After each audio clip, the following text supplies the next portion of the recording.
This is long overdue. Let me say something plainly. If you're part of the African diaspora anywhere in the world, you're not imagining things. You're not going crazy. Just being a minority in most spaces takes energy. Energy that the majority around you will never fully understand, no matter how much you try to explain it. That's not meant to be an insult. And honestly, it's not even their fault.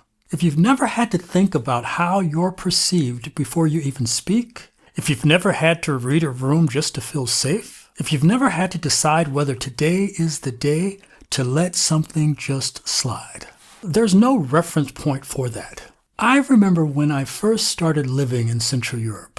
I'd be out with friends, hanging out, and at some point I'd pull out my passport, maybe to show my ID, maybe because it was the document I had on me.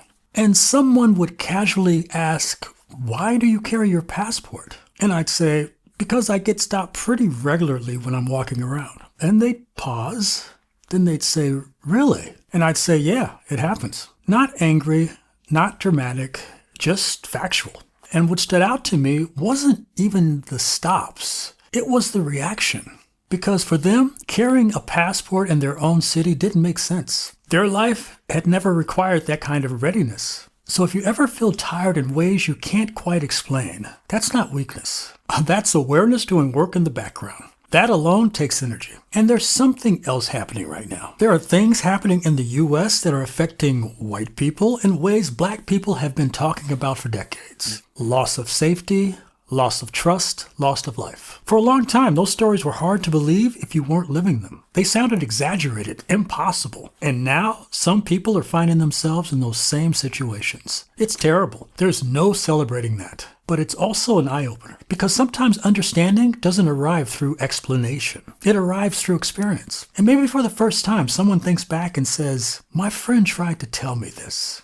I didn't really believe them. I couldn't imagine it. Until now." So if you've been explaining realities that felt invisible to others, you weren't lying, you weren't dramatic, and you weren't imagining things. You were early.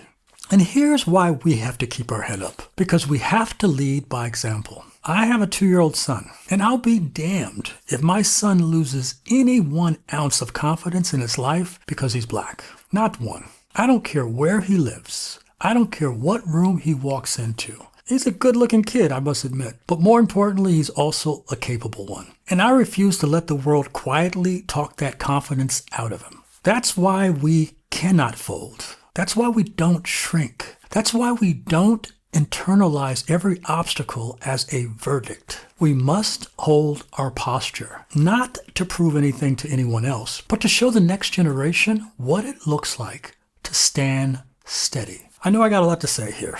Let me say something else directly to a few people. To my black women, you carry more than people acknowledge. You're expected to be strong without being protected, to lead without rest, to hold everything together. You definitely don't need to shrink to be respected.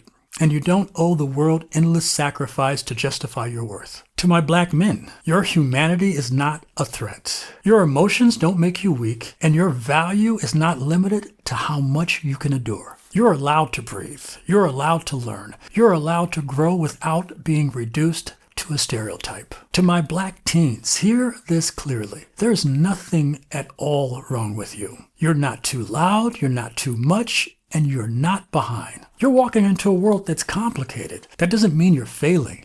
It means you're learning. Protect your confidence. Protect your curiosity. Don't let anyone talk you out of who you are before you even get started. And to students, people in universities and colleges, whether you're studying on the African continent or you've left home to study in Europe, the US, or anywhere unfamiliar, what you're doing matters. Walking into new spaces takes courage. Learning in environments that weren't built with you in mind takes strength. You might run into people that might treat you below your level. That's real. Don't let that make you believe everyone is the enemy. There are good people in those spaces. People who will respect you, support you, root for you. Don't block those blessings by hardening yourself too early. Because after slavery, after occupation, after exploitation, after displacement, we still build families.